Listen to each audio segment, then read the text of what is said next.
Seamus, Sheridan. Hello, everybody. Hello. Sorry. Oh, the Greens. Howdy. Thank you very much for coming. My name is Dara, I'm the campaigns officer with USI. I'm going to go through a few bits and pieces, and we're going to go through a scenario of introductions for everyone, not you, just people over here. Just to make you aware, the hashtag, if you are a tweet warrior, is hashtag #MakeSmartVote, which is up here in the right hand corner. I also urge you, you have the candidates' handles will appear on the screen and what party they're from, so if you are tweeting, try and tag candidates. Try your best not to misquote a candidate, because that's just mean and unfair. As well, will be libelous. These guys will sue your pants off. As well, to make aware, this will be the world's very first Periscope town hall. So that means that this will be filmed live off that phone, nationally and internationally, for the very first time. So we got it for the Americans, which is great. So please refrain from shouting obscenities and hurling abuse at these candidates who are here. If you can, wait till afterwards. So that'll be filming. So I do ask you can try and not to talk and try to keep down a bit.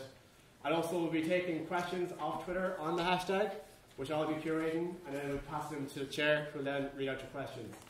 So if you have any questions, use the hashtag, or if you don't have Twitter, write on a piece of paper and fill out the old eye or the hands up, and he'll come get a piece of paper off you, okay? What I'm going to do now is going to introduce Keith Moore, who's the co-founder and the mastermind behind smartvote.ie, and I'll let him tell you a bit more about that. Thank you very much.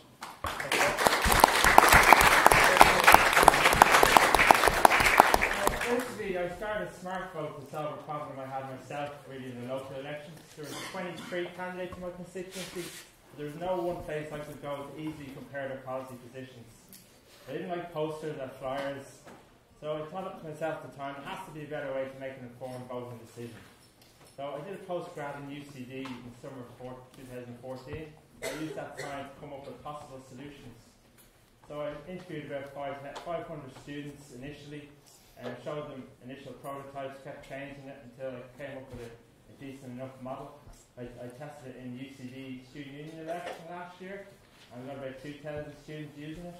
And out of the 2,000 students, 22% of people who used it said they weren't going to vote until they used SmartVote. So that was a good testament. So we went on, we got great feedback from that, and we built it even better for the by-election. We added a rating system, and we added a piece where the candidate could say why they agreed or disagreed with the topic. So for the by-election, we had 4,000 users, and again we did an exit survey, and we said 83% said that they would use it for a general election, and over 1 and 2 said they learned about new issues and about new candidates while using the test. And just an example of a person, we've stood outside City Hall for the week just with iPads showing people the test, and there was one girl in particular, the first or second time voting. I said to her, are you going to vote in the by-election? And she said, yeah, I will. I vote for whatever my daddy tells me to vote for, So I said, sure, give this a go anyway. So she did everything, and she actually had no opinion on every issue, surprising to herself. So at the end of the day, she owned her own vote. She might have voted the same, but it doesn't matter. She was more confident in her vote, and she's probably more likely to actually make a vote. So to me, that proves that SmartVote works at actually engaging people. It's a great tool for an initial engagement into the election. And so basically we went on, we won the Social Entrepreneurs Ireland Award this year in October, and that gave us the funds to build it for the general election. It was no easy task to contact nearly 500 candidates and parties and get the answers for the SmartVote, but we got it done. So there's a couple of glitches on the site, be kind. We spent a lot of money out of Ireland. I like to do it. So basically what we need from you guys, it's only myself and one other guy behind SmartVote. We need you guys to spread the word, because spread it to your friends, tell them to use it, give it a try, tell them to put up who's their best 3 and get onto the candidates to make sure their profiles are up to date. And so that's basically it for SmartVote. Hopefully you enjoy it, and it's a good tool to engage in the election. Thanks very much.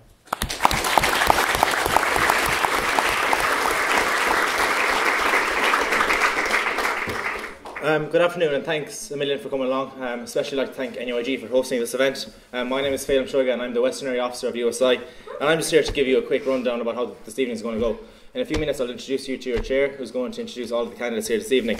But first off, I'll just do the running order, I suppose, of the rules of the House. Questions have been submitted from students from NUIG and GMIT and across Ireland on social issues that students care about. We've collated those questions and we've submitted, or we have them here, and the chair will ask all the candidates those questions. The question will be asked, then the first person who will answer the first question will not answer the second question. So the second person will answer the second person in a row will answer the second question. The third person will answer the third question first, and so forth. Then after that, after the questions that have been submitted, we'll also then take a handful of questions from the audience through written submission or through Twitter, who will then be translated or transferred to the chair. And at the end of the evening, then each candidate will be given a 1-minute opportunity to submit their opinions and their views to the House. And then there'll be an opportunity at the end outside to ask any questions directly to candidates. And without further ado, I would like to introduce Dara Bradley, the chair of this Hustings this evening. Thank you. Excuse me, sorry, a question on the order. Can students ask questions from the floor to the candidates? No, not today. And why is that? Well, Daniel already explained that we'll be going to Twitter. You submit your questions on hashtag, or if you write down and catchphrase on it, you can go off. Why though? Like, it strikes me that this is very unusual. So the floor cannot question the candidate outside of social media. Well, you'll be given an opportunity before, through social media and through email, to send in your questions. It was just a proper running order, and that this kind of thing wouldn't happen. Thank you. Thank you. Sorry? So questions cannot be asked from the floor outside of Twitter and going through someone else? Yes. And who made this decision? I did. And USI did. You did? USI did. Okay, a democratic forum for students in Ireland did. Was it a committee decision, or? It was the officer board of USI that was elected by people in this room. I'm sad I won't get to hear my own voice either. But that's it. There was a reason that decision was taken, is to ensure that things like this didn't happen, where that we would run off topic and discuss nonsensical issues like this issue. When was it made? I can't answer that question. It was in a committee in a USI HQ. Sorry, excuse me, to say something. Yeah, I am the Renua Ireland candidate for Galway West Main South, so I actually only didn't realise there was a meeting on this evening, so I'd just like to let everyone know I'm here. Thanks to Anne, she actually informed me this meeting was 10, so I found out about 6 o'clock. So I just want to let you know I'm here, and this is Dara, I'm the candidate for Galway West Main South for Renua Ireland. Thank you. Thank you. Sure, I'll introduce anyway Dara Bradley, the chair of this evening's events. All parties were contacted to the best whether it be public or No, it's fine, yeah, I can just sit here, it's fine. There's one already on for Renua, so we don't want to. sorry. But this is Nicholas' constituency, it's just that we came down to support tonight.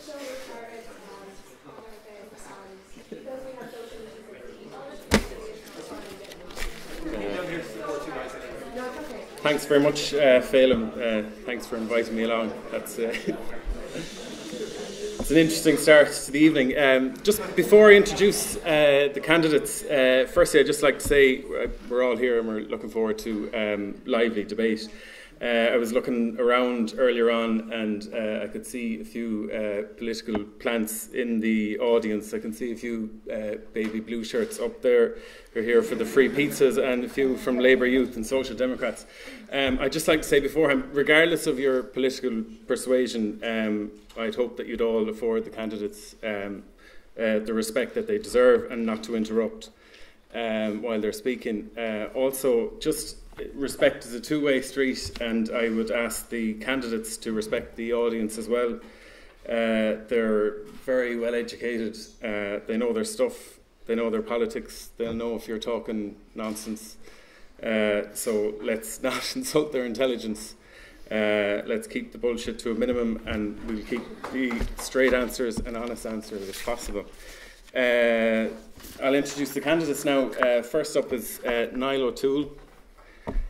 He's running for the Social Democrats in the newly redrawn Galway West constituency. He's a native of Galway City, a first-time general election candidate, but he's certainly not a political novice. He was involved in the general election campaign to elect the then independent Stephen Donnelly in Wicklow in 2011, and more recently he was the head of the marriage equality referendum campaign in Galway West, which delivered a resounding yes vote last year. Derek Nolan is the only sitting TD here tonight. So welcome. Derek is also from Galway City. He's a member of the Labour Party and a Dáil deputy for Galway West. Derek was just 21 when he first contested the election in 2004. He lost that. 5 years later, he won a seat on Galway City Council in the East Ward. In 2011, he won a seat in the general election backed by the Gilmore Gael. Derek topped the poll with 7,500 first preferences, where he took the seat that was held by Michael D. Higgins. He's a member of the Dáil Watchdog, the Public Accounts Committee. And Farrell is, as we hear, is from Renua, and Nicola, welcome. Anne is running for Renua in the new constituency of Roscommon, Galway. She's based in Oran, County Roscommon, is a first-time general election candidate. I've met her for the first time tonight, but politics, I believe, is in your blood. Your brother is John Kelly, is it? Correct. Correct. Senator John Kelly, and he's a member of the Labour Party, and Anne, I believe, he wants to canvass for Michael D. Higgins as well. Might talk about that later. We have in the middle we have Trevor Clochartaigh, Connemara-based senator who is looking to break new ground and win a seat for Sinn Féin in the Galway West constituency for the first time. Born in England, Trevor has twice before stood for election for Sinn Féin, once in 2009 when he was unsuccessful winning a seat in Galway County Council, and he failed to win a Dáil seat, despite polling almost 4,000 first preferences in 2011. This is a bit of a mouthful now, but Sinn Féin, Trevor is the Sinn Féin spokesperson for Irish language and Gaeltacht affairs, rural development and the West, and he's the junior spokesperson on justice, equality and defence. And last but not least, we have Seamus Sheridan. Seamus is running for the Green Party, also in Galway West. He's a native of Dublin. Seamus had lived in Galway City for about 25 years. He owns and runs his own very successful business, Sheridan's Cheesemongers.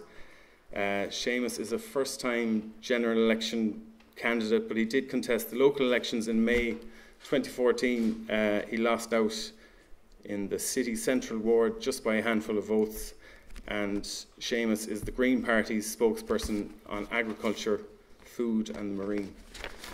I'm going to ask each of them to set out their stall. Basically, they have 3 minutes to tell us all why we should vote for them. And it's been pre-arranged, the numbers. So first up is Niall O'Toole from Social Democrats. Niall.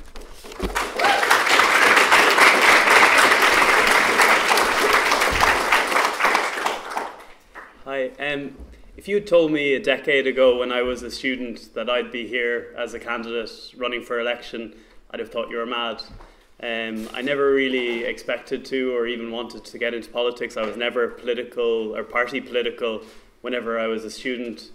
I'd always just kind of felt that none of the parties really represented me or what I was about or my values. And then I went on to work in the private sector. I always looked for roles that had great social impact. So I ended up working at a firm called McKinsey. My very first conference called McKinsey was with Kofi Annan, Desmond Tutu and Mary Robinson, where we were helping them build an organisation that got involved in kind of global conflict resolution and public health issues. I went on to do a lot of work on major health reform, and I did a lot of work building infrastructure all over the world, in Africa and South America and Europe. Around the time of the bank guarantee and bailout, I knew I had to do something. So I came home in 2011. I was living in Africa at the time. I helped get Stephen Donnelly elected in Wicklow. We got him elected from scratch in 5 weeks. They're still trying to figure out how we did it. And then after that, I started kind of thinking around what kind of country we want to build. I think like we have all of the creativity, the hard work, the talent in Ireland to make this one of the greatest societies in the world. And I think our politics has kind of held us back. With Stephen and Roisin and Catherine, we're very proud to have set up the Social Democrats. And so social democracy is around three things. So one is it's a very firm commitment for government to play a broad role in providing high quality services. So healthcare, education, housing, transport, childcare. We believe fundamentally that government should play a strong role in funding and mostly providing those services. We believe in openness and transparency, so we can be honest about where money is being spent, why, that there's evidence behind those decisions, and that you can see exactly how decisions are being made and why they're being made. And finally, we're pro-business. So outside of outside of the fundamental services that we believe government should provide, we do believe there's a great role for a well-regulated market where companies can set up and provide great services, improve quality of life, create jobs and pay taxes. And not only is that a good thing to have, but actually you need it if you're going to fund a society. And the societies that implement like social democracy are very successful ones. I mean, particularly if you look at the Scandinavian countries, they've created great societies there using these principles in their governments. So I'm very proud to be part of the Social Democrats and working with three great leaders in Catherine, Roisin and Stephen. Like everyone, I think a lot of people would have great respect for their integrity and values. Thanks. Just finish up, and I'll just say the long-term goal. This is a long-term project for us. We're focused on building a party that can be big enough to break the Fianna Fáil and Fine Gael stranglehold on leading a government, and we're putting in place the building blocks to do that. Thanks very much, and looking forward to the debate.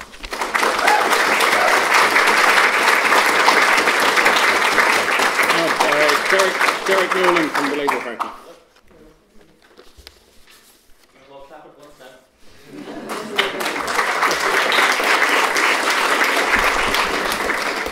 Very good evening, everybody. I'm delighted to be here back in my alma mater, which I graduated from 10 years ago and 4 months ago. I just finished a Masters in Human Rights Law, which I did part-time with the Irish Centre for Human Rights. It's great to be back here because, and the reason why I made a special effort to be here today is because I actually didn't develop a political sense. Late in life, I was always inherently political. From my earliest days, I can remember being completely consumed with issues of right and wrong and issues in the local areas and those who stood up and professed to make decisions on my behalf and my opinion of what should be done and what was right about it. And that followed me straight into college and into university here. And it wasn't in this theatre, but it was a theatre just like this, just down here, the Dillon Theatre, that I came in one day to watch a speech by Michael D. Higgins, who was talking about things that were happening in the world, his view of how politics should be. And he talked about, he didn't just talk about the easy things of the day to talk about, such as, funding of colleges and student grants and stuff, which was all the student politics was about. He talked about the sorrow of a mother in Africa when she watched her baby dying from starvation, the scandal of people living on $1 a day, and this idea, which is one word to it, which is the idea of solidarity, which is that we're all one people. We all have obligations to and from one another, based on our individuality and our collective responsibility as human beings to look after one another. Because the truth is that the economic system that has developed over the last number of hundreds of years is inherently unfair. And as Niall pointed out, with the focus of social democracy, of which the Labour Party has been a proponent since its foundation, is that the market needs to be regulated and the market needs to be stepped into to make sure that everyone can thrive, regardless of their background, regardless of who they are, regardless of the colour of their skin, and regardless of their ability to get by in life. That fundamental decency and equality of human beings need to be respected. And everything that we try and do in the harsh practical world of reality and day-to-day politics is based on those core beliefs. It's great to be back here in NUIG Galway because I think that students are one element of the youth generation that will actually be informing the debate.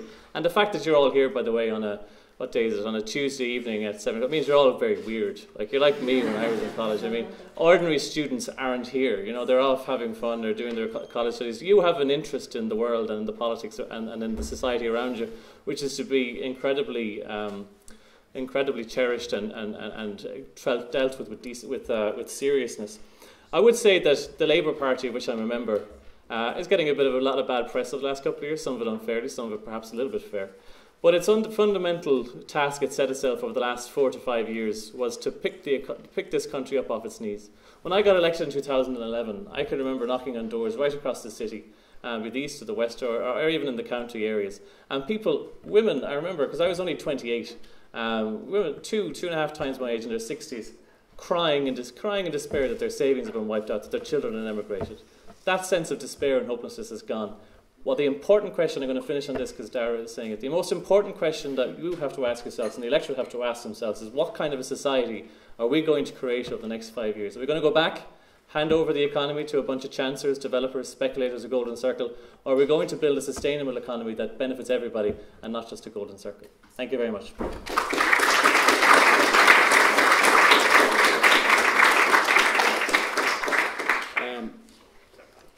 I now call Anne Farrell from Renua.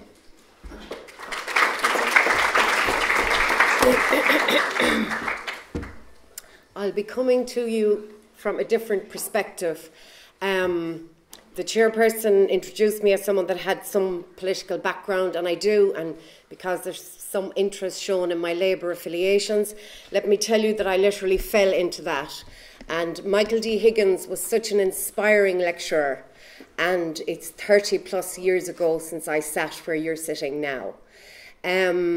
Because of that, I happened to be working in Galway at the time, and I happened to meet Michael D. walking down the street, and I just happened to pat him on the shoulder and say, good luck. And from there, I was drawn into a political involvement. My days back here where I came to study history and English, hoping to be a secondary school teacher. By Christmas of the first year, I realised somebody had said, oh, you need a 4th subject, so pick an easy one. So someone said philosophy and somebody else said sociology. So I said, okay, which is the easiest? And I picked philosophy. I absolutely loved philosophy. And by Christmas of the first year, I had changed my subjects completely to sociology and psychology. And I immersed myself in philosophy mostly and went on then to get a fellowship and went on to study a master's after that.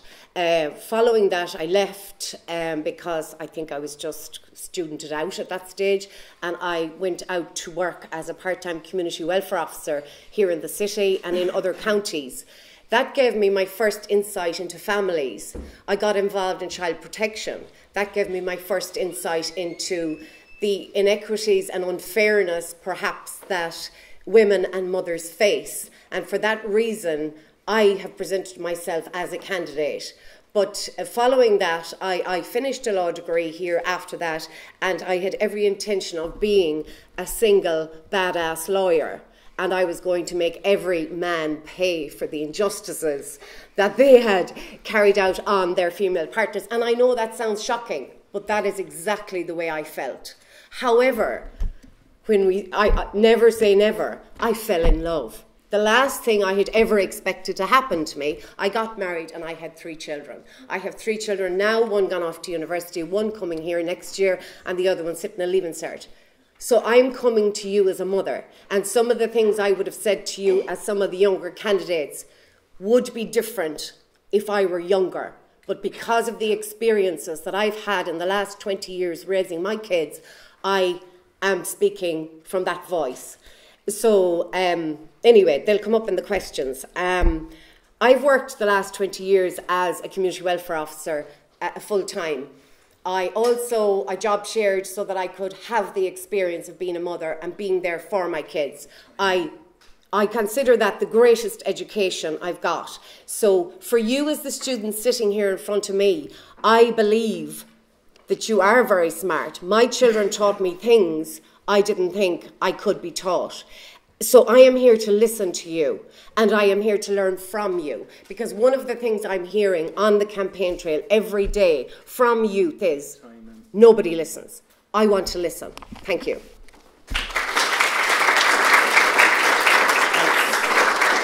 And I call Trevor Clochartaigh, Senator Trevor Clochartaigh, Sinn Féin.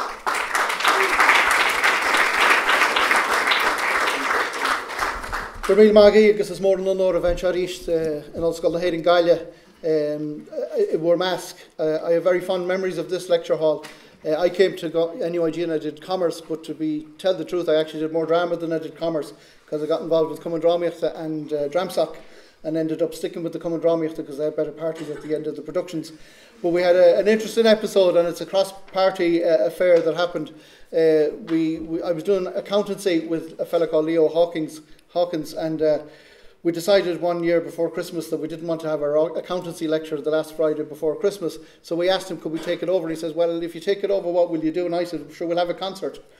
And he said, really? He said, well, if you can get people to sing, I'll give you the free class. So there was a fellow called Flor Crowley in our class as well, and he was a great singer, and I knew he was a great singer. He was from Cork, so you know yourself, boy, like, you know, he was a great man for the banks. So Flor got up and sang the first song, and then we got the rest of the people to join in and sing. And sadly, Flor passed away a couple of years ago in a car crash, and Flor was a brother of Brian Crowley, the MEP for Fianna Fáil at the moment, which I didn't know at the time, but every time I come into this lecture hall, I always remember Flor because he was sitting right in the middle there, and we had a great crack. So that my career followed on from there. I took up theatre and television. I worked in the Tuathail for a number of years. I got involved with T.G. Cahar. I was involved with Ross Naroon as a director and a producer for quite a number of years, worked with Fair City. After that, then I changed career and I went into community development, and I worked in a co-op first in Lettermore and then in the partnership company in South Connemara. And after that, then I became involved full-time in politics since 2011. So I suppose my interest has come from my background of knowing people in the city and in the county, and then getting involved in the community, having children of my own. I've had 5 children, and I've often wondered, well, how did that happen? But it did, and I think there's a reason for that. But when you have your own children, you start asking questions about what kind of society are they growing up in, what kind of country do we want. And I was very unhappy with the inequality I saw around me in city and county. I suppose some people may call you guys the Yes Equality generation, because we had a fantastic year last year with the equality campaign. But I think there is a still lingering question there, is do we actually have equality in the country at the moment? And when I look around and I see people on hospital trolleys, and when I see massive waiting lists for people who need elective operations, I ask myself, do we have equality? When I see traveller families, 9 of them parked at the side of a dump in Carrow Brown, I ask myself, do we have equality yet? And I say no. When I see children languishing in direct provision in the Eglinton and also other people in other centres across the country, I say to myself, we definitely have more work to do on equality issues. When you come to a rural perspective, when you look at the level of immigration we have, particularly in this county, Mayo, Roscommon, etc., all the young people, your cohort who have left, who've gone to America and Canada, I say we still don't have equality. It's incumbent on us as politicians to put options to you as an electorate, to give you the opportunity to vote for us, to change policies and to work for that equality. But it's also incumbent on you to engage with that political system and vote for the parties who are going to try and deliver it. Good morning.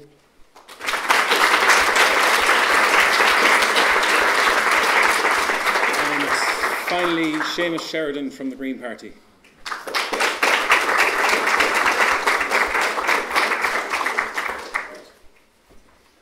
Now, good evening, everybody. It's a pleasure to be here. As was said earlier, I'm Seamus Sheridan. I set up a little stall in the Galway market here about 25 years ago, and I've grown that into a large, I suppose, farming stroke manufacturing company that employs over 100 people. So I am the stereotype small to medium-sized business that all the politicians so claim that they want to support.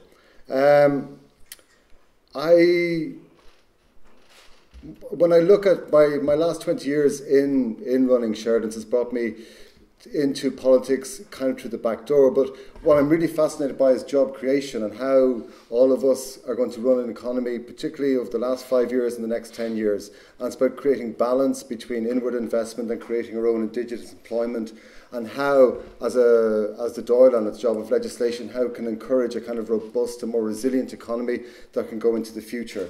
The areas that I really have an interest in, I suppose, is farming and tourism and the environment, and how we can link those 3 elements of rural Ireland together to become a sustainable rural community. I'm passionate about local fisheries and about local farming, but also the importance of the environment and how they're linked together. I'm also amazed that in Ireland the public narrative that you see in the agricultural community that somehow the devil are the Green Party, when I look across Europe and see that the entire small farmers in south of France and Spain all elect Green MEPs, whereas if you were to say that to an Irish farmer here, they'd almost choke.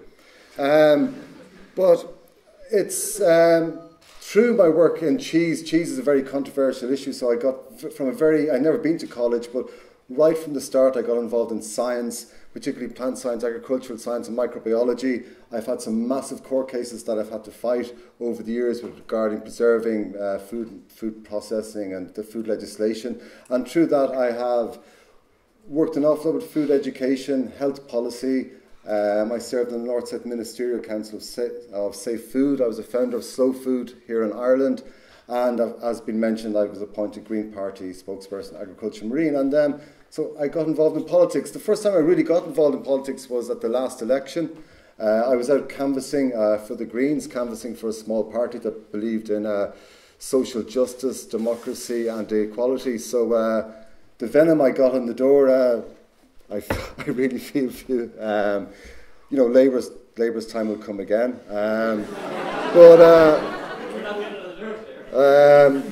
But look, I got in.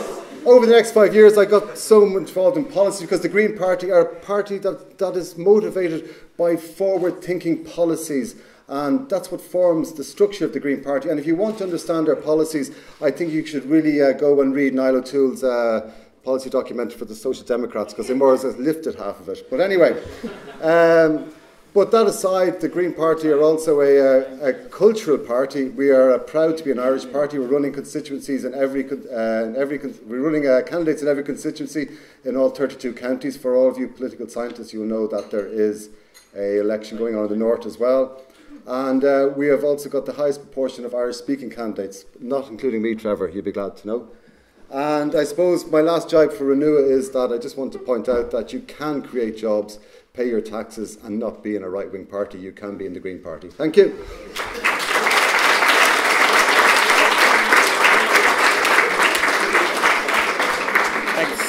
Thanks, Seamus. And to all the candidates, thanks very much. I'm going to get straight to the questions, and the first one is to do with travellers' rights. Does your party support allowing members of the travelling community to be recognised as their own unique ethnicity? Third time lucky. Niall O'Toole. Speak from here? Or? Yeah. So, I mean, travellers have... I believe that travellers should have a distinct ethnic status. The Human Rights Commission, have said that they meet all the criteria for this, and I fully support ethnic status. I think, as well as ethnic status, we need to promote a much greater understanding of some of the really beautiful parts of traveller culture amongst the settled community, and try and take away this kind of stigma and discrimination that exists towards travellers. And there's also a lot of challenges within the community, particularly around accommodation, access to education, and giving greater support to women. Thanks. Derek? Thanks. I think this is a really important question because I'll tell you one thing, and there's credit to the people who are here for speaking up on it, but to talk about travellers' rights in public or on the doorsteps or on the airwaves in this country does not get you support. It does not get you votes. In fact, it gets you hate mail, and it gets people telling you in very foul language where to go. The issue that needs to be discussed, traveller ethnicity is a very important part of that, and we have passed at our conference a number of years ago to support that process of recognising traveller ethnicity. But I think to simply say that accepting or acknowledging that in legislation will achieve much, I think is a very, very, very short-sighted approach. The issues with the travelling community, within the travelling community, that have been acknowledged by travelling groups themselves: huge rates of unemployment, huge literacy problems, different gender ideals and gender roles than exist sometimes in the settled community. There are huge issues that need to be dealt with, and simply by focusing on this issue as being the panacea is wrong. I think it's a really important way of making the state monitor and look at how it treats its relationship with travellers. And I think ethnicity will do that, because when it does that, it will be subject to monitoring, it will be subject to review by human rights bodies and so forth, all of which will create increased pressure on the state. But I think that alone isn't enough, that we need a greater involvement, engagement and a discourse about how exactly travellers' unique culture can be preserved in a way that works for them and works for society at large. Thanks, Derek. Anne? This might sound funny, but I actually grew up. I grew up in a small shop and a petrol station where travellers frequently parked.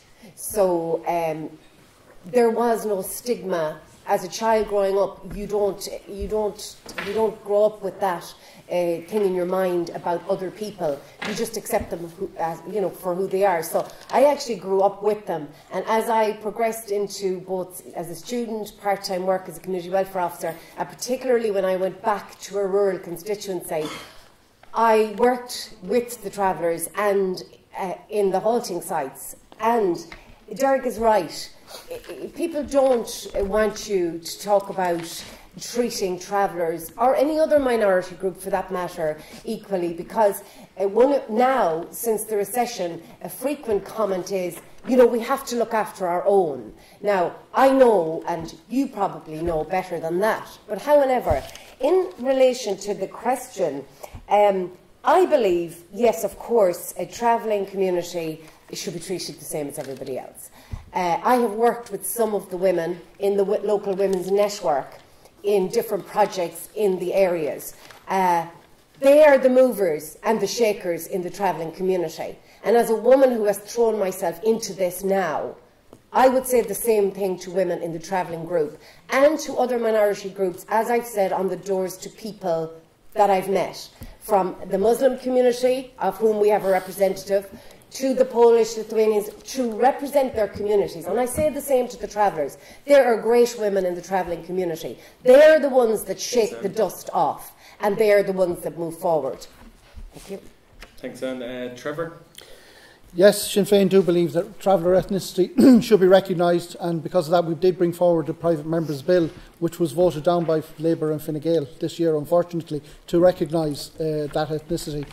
But I do agree that there is, just to listen to the debate last Thursday when we were discussing the issue around Cara Brown, the vitriol and the type of comments that were coming into Keith Finnegan's programme would tell you where people are at when it comes to raising travellers' rights issues.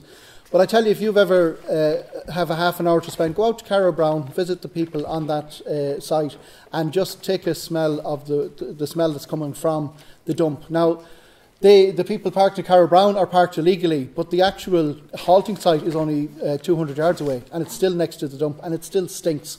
But that's the only place, if you look around at traveller accommodation across the country, you'll find that it's in areas like that, which is near a dump where nobody else in their right mind would want to live. You do have the highest rates of early mortality amongst traveller communities, serious health issues, education issues, etc. But I can understand in some cases why people get angry, because they do see resources being spent on a traveller community. They get angry because they see a lack of resources in their own area. So there is a whole need for education around where resources are spent. But there's a massive cultural change needed. There's an economic change needed to put resources back into the other communities that also desperately are seeking housing, healthcare, education, etc. as well. But it's a huge job to be done to educate people around the traveller issues as well as other issues, and certainly we do think that the first thing is to make it rights-based, because until it's rights-based you can't vindicate your right to go and look for the resources, and it's an excuse that's been used by this government and previous governments. We'll make it rights-based once we have the resources in place. Thanks, Trevor. That hasn't happened with mental health, hasn't happened with disability, certainly won't happen with travellers' rights until it's made rights-based. Seamus? Well, to answer your question, I suppose I've a vested interest. My partner's been working with travellers for over 20 years, the last half of which has been in a school of mainly from the travelling community. I don't think that's the correct question about recognising the ethnicity of travellers. I think the question is much bigger than that. I don't think I would put my head up and say I disagree with that. I think how travellers have been treated has been appalling in this state for the last 50 years. When I was growing up in Donegal, there was a relationship with travellers. They stayed on our land. There was a role that we all worked together, but when Ireland became industrialised, we created a vacuum, and the travellers fell into that vacuum. If you look at the films with Shea Mary Doyle in the 70s and the 80s, it's appalling. What's happened to that community, and that's mirrored by the pure racism, I suppose, that's predominant in Irish society towards the travelling community. That also has to be balanced with a responsibility from within the travelling community. We as a state spend vast funds of money from the Department of Environment, from the Department of Education, from the Department of Health and Housing on the travelling community. And there are certain issues within the travelling community that have to be addressed from within the community, areas such as sexual equality, areas such as violence against women. So there are areas that the travellers have to address themselves within society. And I don't think by margining the travellers more as an ethnic minority will serve much to benefit our whole society, their society as a group. So I would stick my head up and say I'm against that. Thanks, Seamus. Just I'll move on to another topic in a minute, but something Trevor brought up there, Derek. Why did Labour and Fine Gael vote against that private members' bill? Because we actually, it's easy to say. The way the Dáil works is, I could be here for about half an hour. There's a process in place. There's a process in place. Government works tediously slow. The bureaucracy in the civil service goes by processes. It does a dialogue. It does consultation. It does another thing.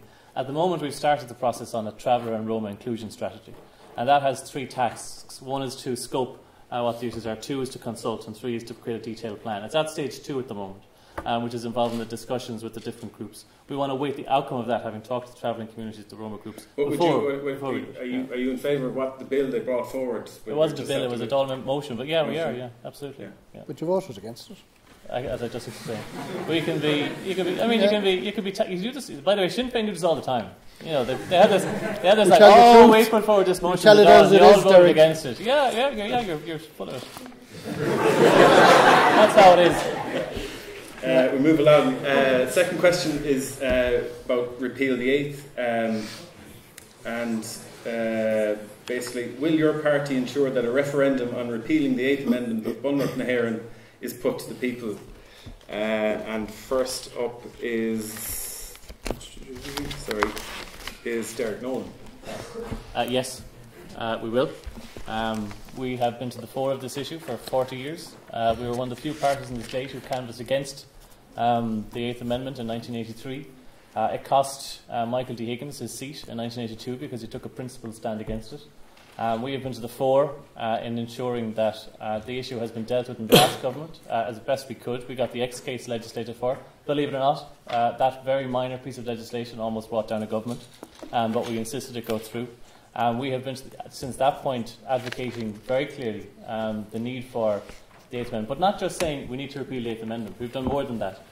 Labour Women under Ivana Bacik, which is a policy group within the party, have produced heads of bill and legislation outlining what will replace the 8th Amendment in terms of legislation. The important thing being, however, that women's health and women's certainty during pregnancy and women's fears over how they'll be treated as their rights and their issues should not be cast in stone in a constitution. It should be there, able to be amended. Our legislation that we have proposed is what will replace it, because if anybody who is involved in the divorce referendum, which I wasn't, probably no one here was, but the marriage equality referendum will know, you have to have outlined what will be there if people vote the way they do. So, for instance, for marriage equality, we had legislated for family rights, for children's rights, for how succession would occur, and all of those things, so there was no questions, simply yes or no. And that's also what we have to have in place for the 8th Amendment. So just saying you're in favour of repealing the 8th Amendment isn't enough. You have to put forward to the people what you think, what you will put in place. And we have said that we will legislate for 4 medical grounds for which abortions can take place in Ireland. One is risks the life of the mother, which is there already. Second, risks the health of the mother. 2, issues of fatal fetal abnormalities. And the 4th one to do with rape or incest. Now, thanks, Dirk. We actually realised, by the way, when doing this was going to piss off everybody, It's going to really annoy people who are pro-choice, who don't want to have any restrictions. But I think it's a moderate way of getting progress as opposed to getting nothing. Thanks, sir. Time. Anne. Sorry, Anne. This, as everybody knows in the room, is an extremely divisive issue. And sadly, it is dividing the female population. And I suppose one of the things I would say to everybody would be, you know, it is an issue we have to respect each other's opinions on, no more than anything else. Everybody knows Renua is a party that was created out of Lucinda Creighton's decision to not support the government.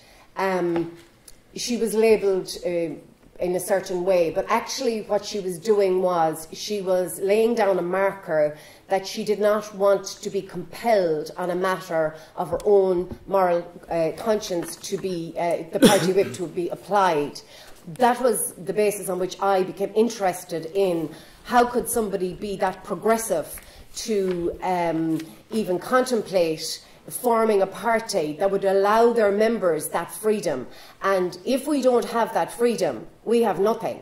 So to answer the question directly, we are all Democrats in Renua. We believe in the democratic right of the people. And if the people want, well, a people's convention, we will support that. We will support the referendum that comes from it. But everybody in that party has the right to choose according to their own conscience. And that's where I lie. Yes, everything that Derek has said, the medical grounds, they are all matters of women's reproductive health. It shouldn't be politicised, I don't believe, but it is, and it will be a very hot topic for the election. Just to be clear, Anne, so you would support putting it to a referendum? I have been, yes, I'm one of the members of Renua who have said that I would be in favour of a repeal of the 8th Amendment. And by that I mean the wording at the moment has led to confusion among doctors and masters of our maternity hospitals of their own admission.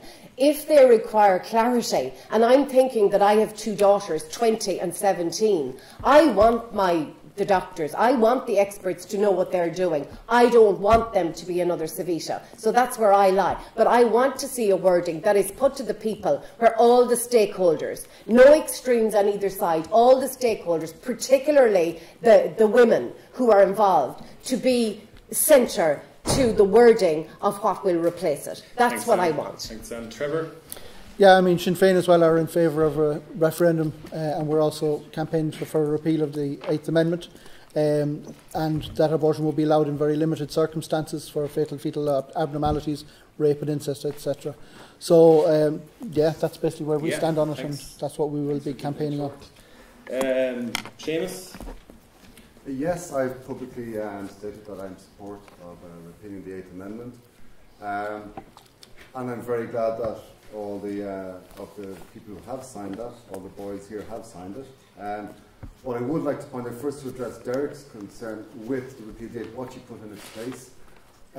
With the Green Party, I was very involved in the Civil Partnership Bill, and again, people were saying it's not strong enough, but it was the amount of work that was done in the Civil Partnership Bill that enabled the College Act to get passed in this thought. So it's a very complicated area. But not alone would I am in favour of repealing the 8th. I absolutely believe that it's any woman's choice to have an abortion if they so wish. There's no way that I think that a 21-year-old, 22-year-old or 42-year-old should not be allowed to terminate their pregnancy and should be forced to go to England, and I think it should be enshrined in our legislation. Thanks, Seamus. Niall? Yeah. So, first of all, I mean, the Social Democrats have a very clear party position on this. We are for repeal of the 8th Amendment and replacing it with, at a minimum, access to terminations for rape, fatal fetal abnormalities and incest. Just on, I mean, you hear this thing about votes of conscience, and I think every vote is a vote of conscience. Budgets are votes of conscience. I think trying to limit votes of conscience to a few particular issues just isn't how conscience works. Whenever we decide on health budgets, we decide who lives and dies, and that's a vote of conscience. So I think just kind of like putting votes of conscience in these narrow issues isn't the way a party should work. I worked with a few people in the room, like a lot of people in the room here, on the Yes Quality campaign. It wasn't a particularly pleasant. It was a great outcome, but it wasn't a particularly pleasant campaign at the doors. this is going to be a very hard campaign to get the repeal of the eighth repealed. And I hope that all of us can get together to have another good campaign here in Galway and make sure that we get a good, strong vote to repeal the 8th from Galway. So that's kind of party position and where we're at. I just would like to add one thing, that my personal position is that I'm pro-choice. And I'm pro-choice on 3 levels. So first is that I think women should have the choice not to get pregnant in the first place, and that's around having proper sexual education and access to effective contraception. I'm pro-choice in that if a woman is pregnant, she should have the choice to continue with that pregnancy, and that means supporting single mothers, and it means like providing childcare, it means helping women to get out of abusive relationships. And then I'm pro-choice in that if a woman doesn't want to proceed with the pregnancy, I believe she should have free, safe and legal access to terminate the pregnancy, and close to home with people who love them, and not outsource this problem to England. Thanks for my time. Just out of interest, I can just get a show of hands. Is there anyone who wouldn't support a referendum on repealing the 8th? Is there anyone? I just want to say, because just to balance the debate here, because Renua Ireland is you can vote with your conscience. Yeah. So I wouldn't be in favour of repealing the 8th Amendment, and I would be pro-life. So I just want to say that. But our party, Renua Ireland, allows the members to vote with their conscience, and the party whip isn't applied. So thanks, Nicola. But can I just get a show of hands? Anyone else support Nicola's view on that? Just a show of hands. Against repealing the 8th Amendment. Yeah. Yes. Yeah. 1, 2, 3, 4. I'd just like to say, because I was the solicitor that was involved in the definition of the case, the constitutional case, to define the constitutional protection for the unborn. Thanks. Having worked in that for 15, having worked in that case for 10 years, I'm definitely pro-life. Dara, thanks very much. I think what's important is that people respect people who come out on either side, but I don't respect the politicians who just run to the hills and won't commentate on it at all. I think that's what's the real problem in our society. Moving along to education and equality of access, a question in relation to equality of access from the Students' Union. How will your party ensure that supports to allow those from low socioeconomic areas attend college and then continue until graduation will be protected and increased? First question, and that goes to Anne, first up. I believe, and our party believe, that of course education is the key to everything, and in many of the issues and the policies that we're all interested in, many of them come back to education. Some of the topics to come yet, they involve education and early intervention. So our policy on education is really contingent on this low tax economy. There's various criticisms of that, but independent studies have shown, looking at our what they call a progressive tax system currently, because it brings in a lot of money, the actual the public services are not benefiting as a result. So KPMG looked at the effects of a low tax economy, and they came up with this independently of any of Renua's involvement, that they came up with this 30% economic activity that can actually enhance our public services. So, using that as an analogy, our education policy would be, yes, we want it publicly funded, but we've also included options. And the student loan scheme is in our manifesto, and I know that there's a great deal of resistance to it, but there are options for repayments of that loan, depending on your ability to pay. Another thing we have included is ring-fencing some of the public funds for ensuring greater access for low-income families. And I worked with a lot of those families, and I helped a lot of those families fill in their grant forms. So ring-fencing in terms of broadening the scholarship area for low-income families was another area. And of course, a graduate tax comes up, which is more of a progressive thing when people have graduated. But thanks, anyway. Trevor? We can talk about that later. I just asked, can you stick to the 1.5 minute, please, because we'll be here all night otherwise. Thanks. Trevor? Okay, Dara. I've about a minute left from my last one because I only went about 30 seconds. That doesn't work that way. You wasted 20 seconds now. I suppose the Sinn Féin vision would be one of universal education, where it's an education system rather than a qualifications factory. I think what we've seen is a move towards a privatisation culture within colleges, where it's not really about educating people, it's about getting money in from the big benefactors, bums on seats in a lot of cases, and gearing people for industry rather than education. And I would be particularly worried about the humanities going forward and how they're going to be treated as well. We would certainly like to move towards that, and we wanted to see this year the reduction in the third level student contribution by €500, and that's what we want to see moving forward. I'd also have concerns about the Student Assistance Fund, because I know the numbers around that have increased hugely, but the funding hasn't really increased to help people who are struggling through education. I think one of the worst cuts I saw was the postgraduate cut brought in by this government, which means that really, unless you have money in your arse pocket, you can't go on and do a postgraduate degree, and I think that's totally draconian. We've seen issues around access to childcare, non-adjacent grants being cut as well, which have meant people in rural areas are finding it more difficult as well to get into do courses. Gender equality in this particular university would leave an awful lot to be desired, and I think when you see a very misogynistic management, to be quite honest, giving jobs to the boys really, and placing barriers in places women coming forward, sets a very bad example to all the women working in the organisation, and to all those women who want to take up courses here. So I think we need to look at gender equality across the third level altogether as well. The accommodation issue as well, I think is a massive issue that has to be tackled, but it has to be tackled, for example, in Galway on a citywide basis. I'm not really in favour of building ghettos on one part of the city or one part of the campus. I think that the university has always been a very integral part of the city here, so the accommodation should be integrated within the city, but that needs to be done with the cooperation of all the communities in the city, and I think that's a much healthier way of going forward, rather than building East German style blocks of accommodation where you pile people together. Sorry about that, Dara. Thanks. Seamus? Well, I suppose I'm unique in the panel. I never made it to university. It wasn't for lack of brains, I can tell you. No. Or modesty. You can't prove that, by the way.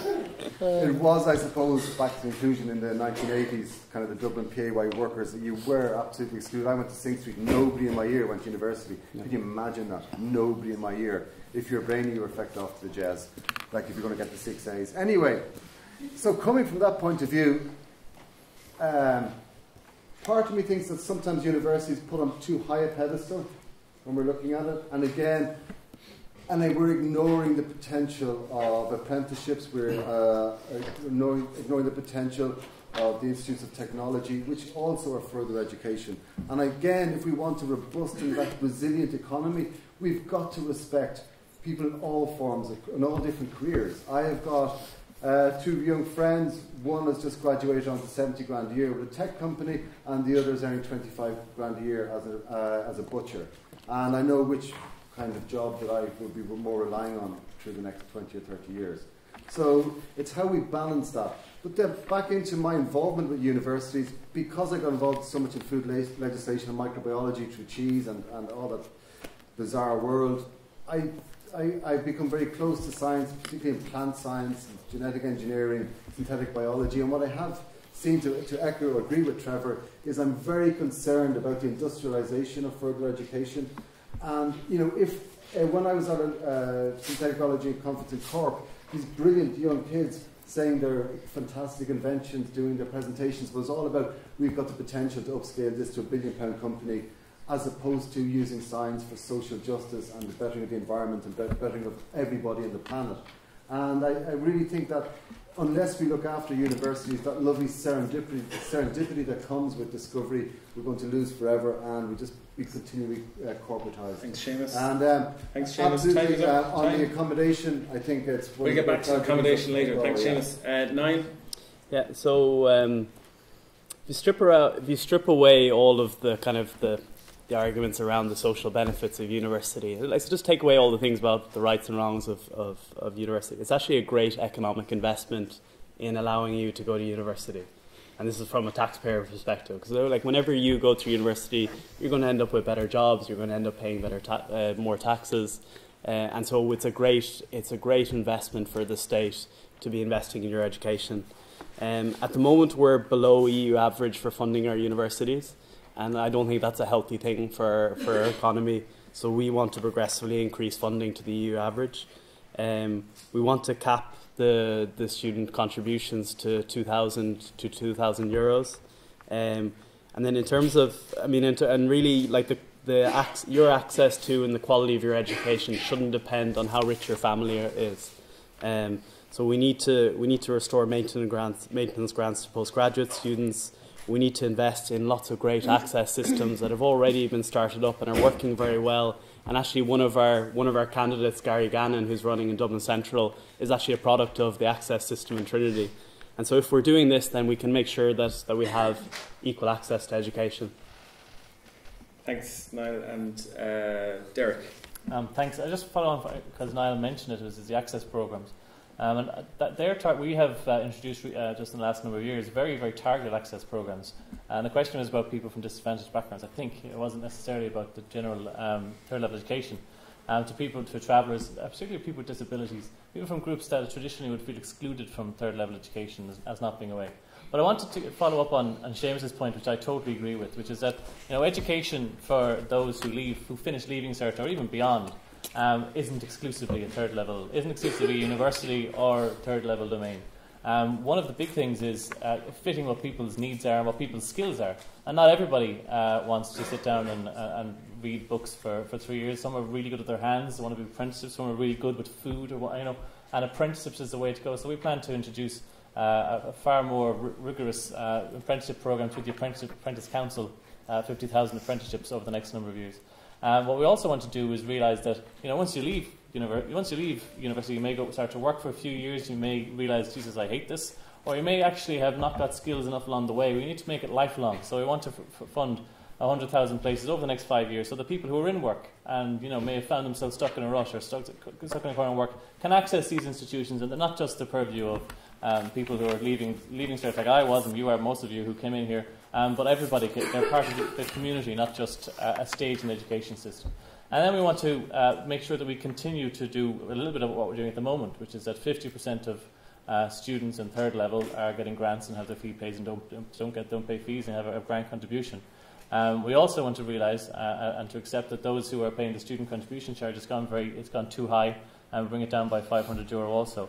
But critically, and I will accept that this was a particularly harsh plan when it was brought in. It was brought in because simply there was no other money, which was the supports for postgraduates. We want to reinstate those over the next number of years and put in place the funding level that was there before, which is €60 million for funding of postgraduate supports for students. Just on education, Derek, fees.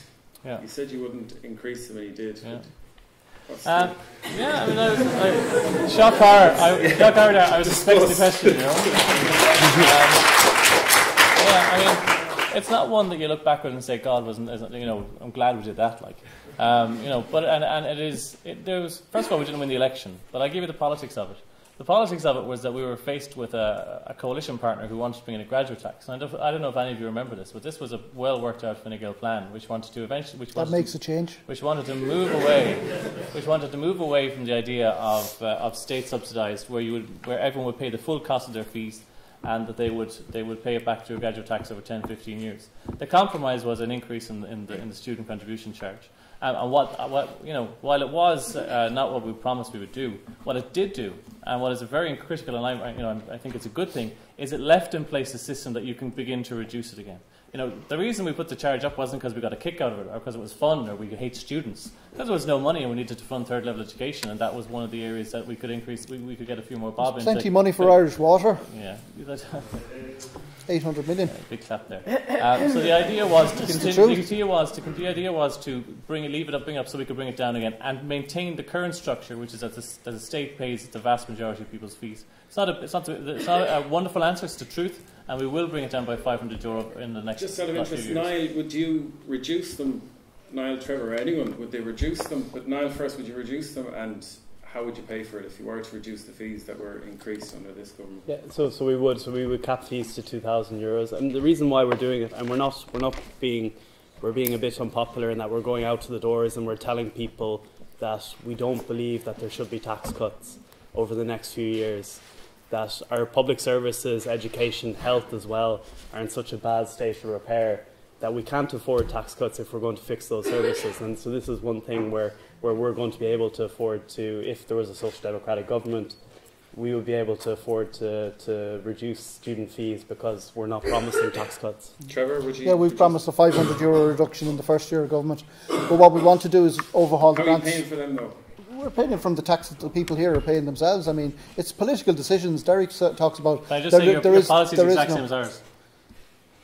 On one small. For your radical policy is not radical. On one small point, but the point is that Derek says there's no money in the system. Of course, there's money there's money in the system, and you pay for it out of the taxation that people pay as general taxation. But you make a decision not to spend it on the likes of Irish Water, on the banks, etc.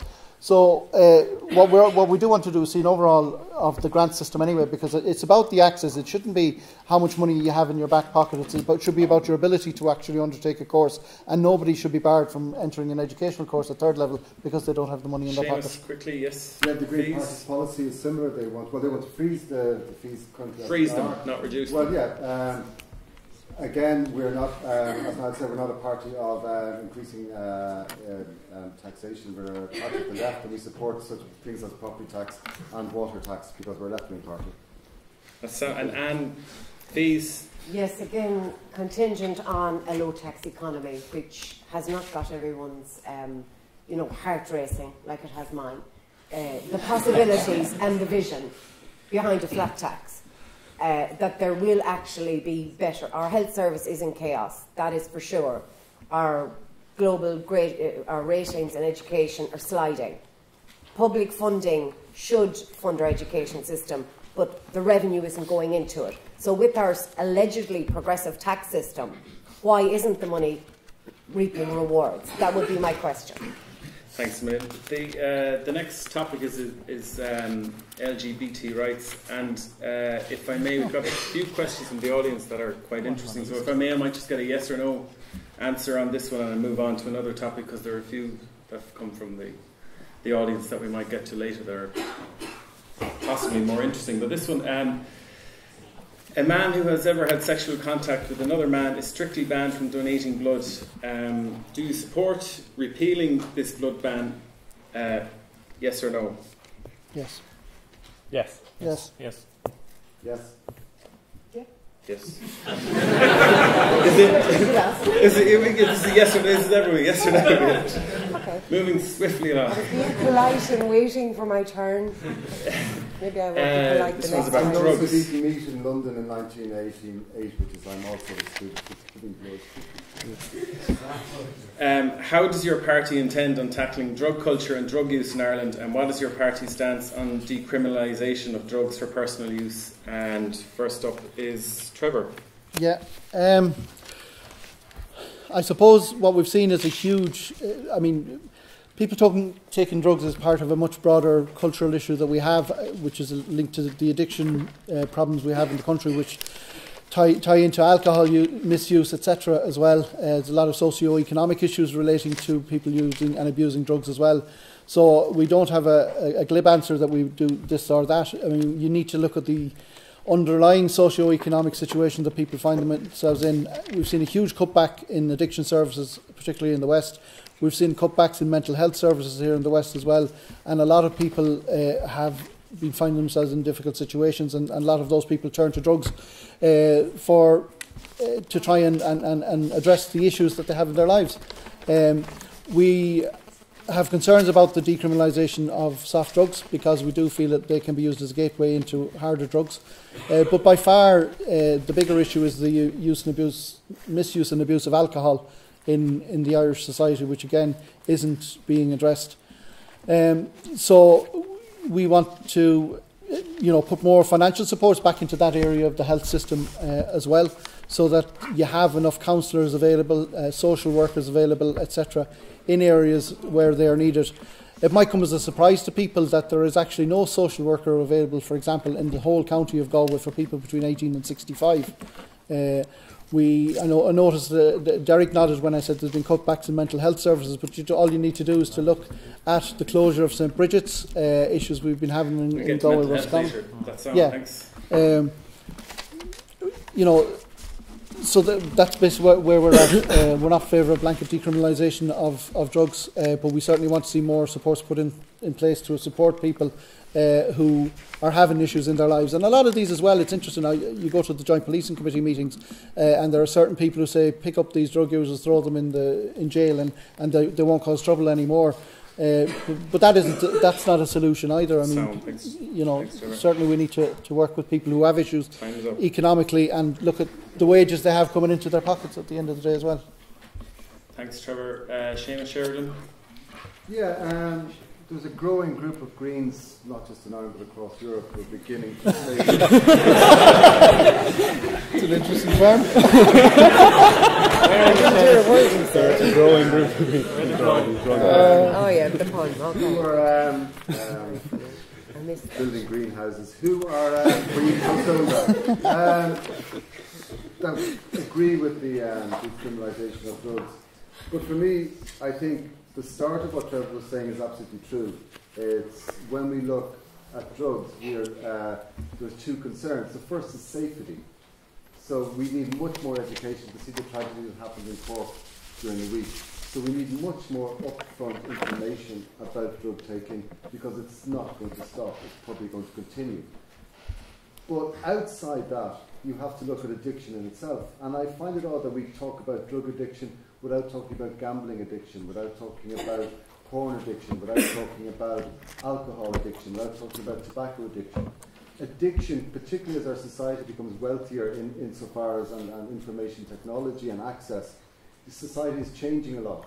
So I do see in the last government, and I do give them credit, they have put an awful lot of work into moving the health service that in these areas that we tackle addiction more than the cause of addiction, because by tackling addiction you eliminate a lot of the worst side of drug dealing. In other words, on-street heroin addiction, and anybody that becomes too addicted to anything.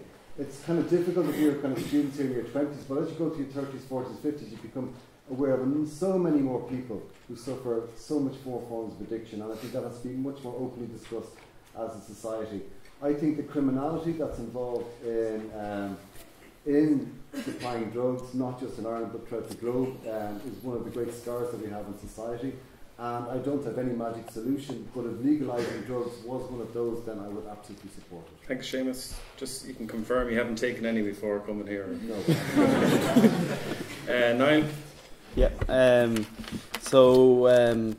I mean, on party positions on this, I mean, we have an approach towards we're developing a harm reduction approach towards drug use and the impact on people's health.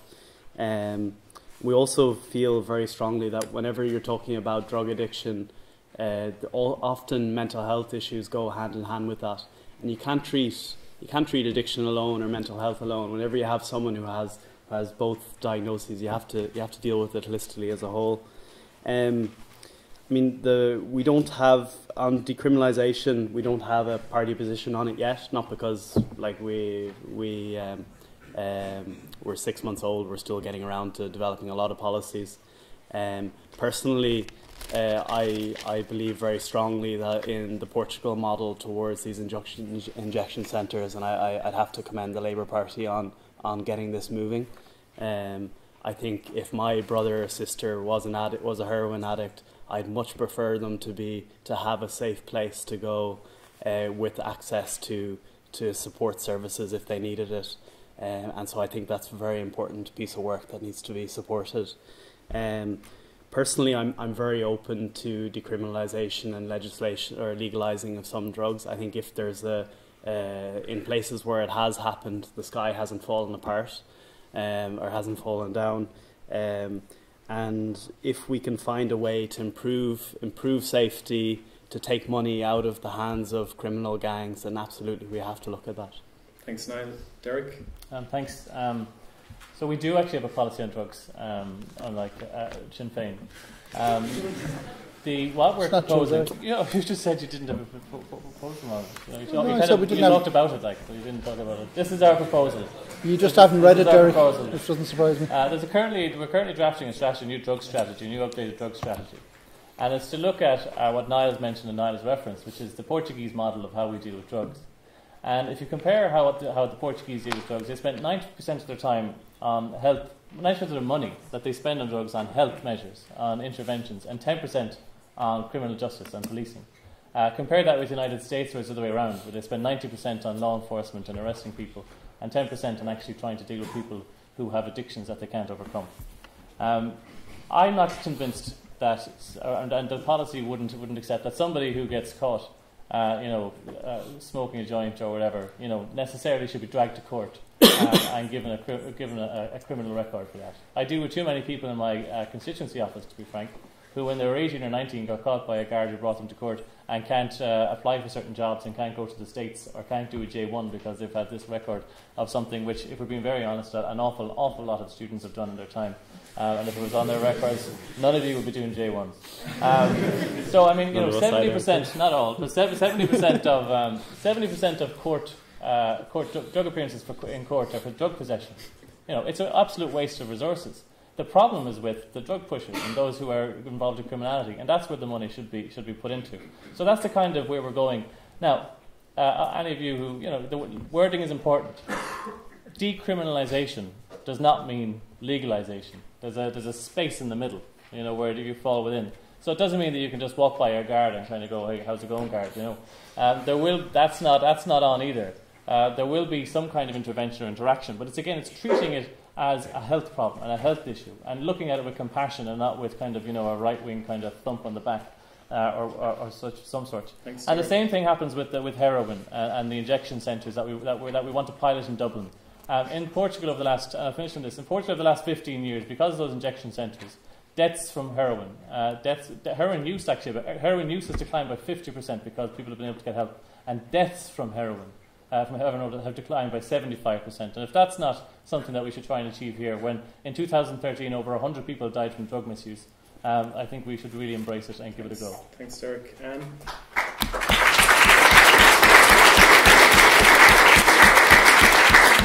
Again, yeah, I think that the whole area of drugs, it's a three-tiered approach that's required to deal with it. One is, of course, is education, as always. It is a big health issue, and the justice and policing aspect of it is huge, and more money definitely needs to go into that. Again, I'm answering this again as a mother, and I'm going to quote the woman that appeared on Claire Byrne's show, where her and Claire Byrne had drugs, the online selling of drugs.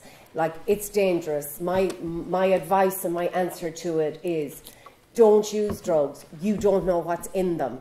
You can't risk that. Dealers are your enemies. That's it. You have to look out for each other. You have to watch each other when you're out socialising. That's my advice. Thanks, Sam. Just, can I get a show of hands again? I wonder, is there anyone who doesn't want drugs? Don't incriminate yourself. Nicola? Sorry, the question again, But it's about decriminalisation of drugs for personal use. Is there anyone here that isn't in favour of that? I'm presuming it's cannabis is the questioner was talking about. I suppose really it's a too complex issue, so it's decriminalising it. It's not just the answer.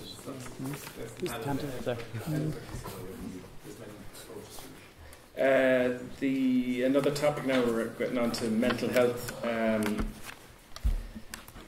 It's a huge issue, and we all know about it.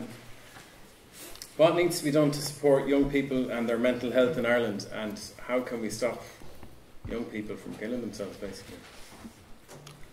First up is Seamus. I've often wondered, is the subject of suicide, is it just becoming reported more? But then when you look at the facts that it's not, it was growing, particularly in that horrendous time we had in the last 10 years. I think the first thing from looking back at my youth and any interventions that friends or any dealings you had with the mental services, there was always a way in Ireland that mental health was more clinical. There was the physiological workings of the brain, and that always took precedent over the more lonely people in the medical care, which were like care workers or social workers. So the king was always the clinical psychiatrist who could intervene with drugs, and then below that you the clinical psychologist, then down to psychologists, down to healthcare workers. And I think we have to really look at that system of healthcare and turn around the way we treat mental health in Ireland.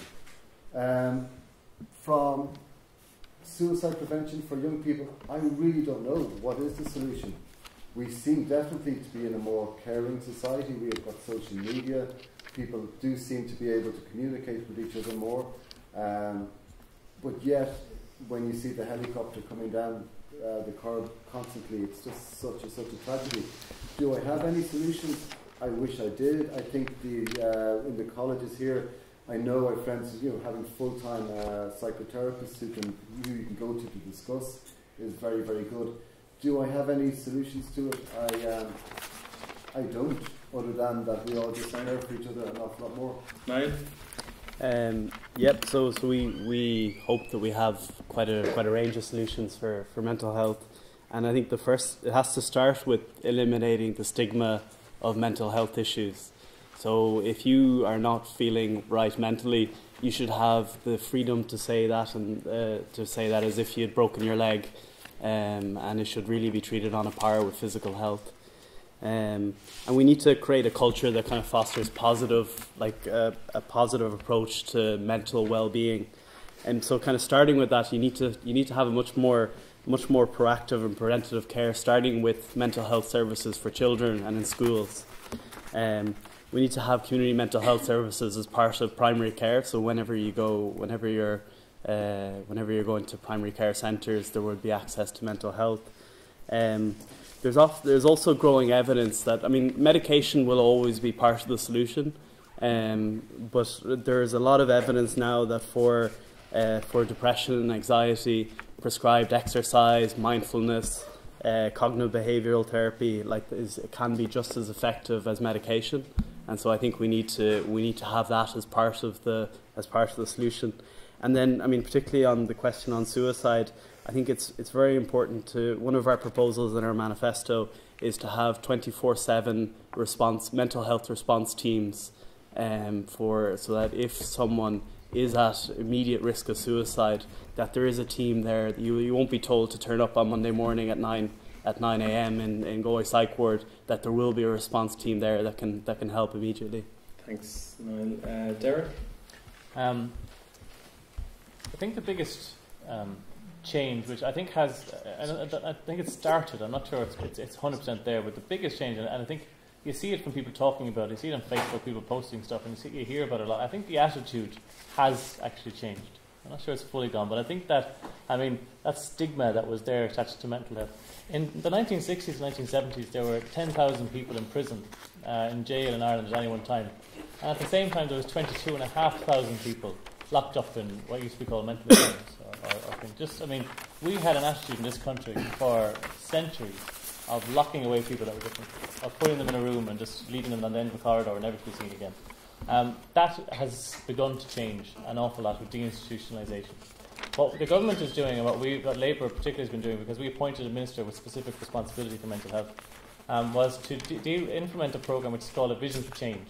And a Vision for Change is a document which was put together in 2006 and ignored for 6 years until we came into government, to change the model of mental health care, to do it in the community, to do it calling to your house, to look after you where the nurses will call to you and talk to you. If you need counselling, you have a counsellor, and keep you out of institutions, keep you out of buildings, keep you in a more comfortable setting, living your life as you can.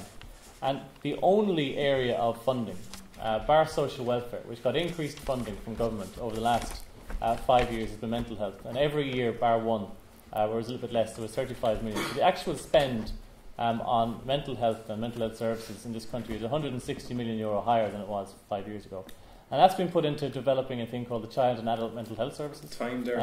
And a number of other things. We still have a long way to go. The report is supposed to be implemented of 10 years. There's a way to go.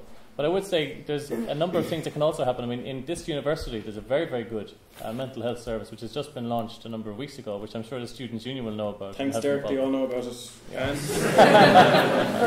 All right, okay. Yeah, I've been involved with Pieta House for a number of years in the original setup of the Tuam branch.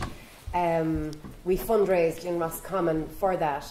As a holistic health practitioner myself, starting off, I've worked with Chinese and Japanese and alternative methods of health, mainly preventative in nature, but a whole model including the CBT, the mindfulness, the psychotherapy, all utilised by Pieta House. I believe, and I've spoken to Joan Freeman as part of our mental health strategy, in terms of that being the fundamental guts of mental health moving forward.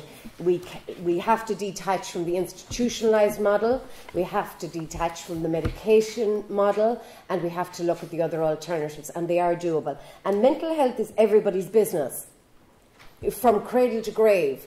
I've proposed a mini module in primary schools, simple self-esteem building.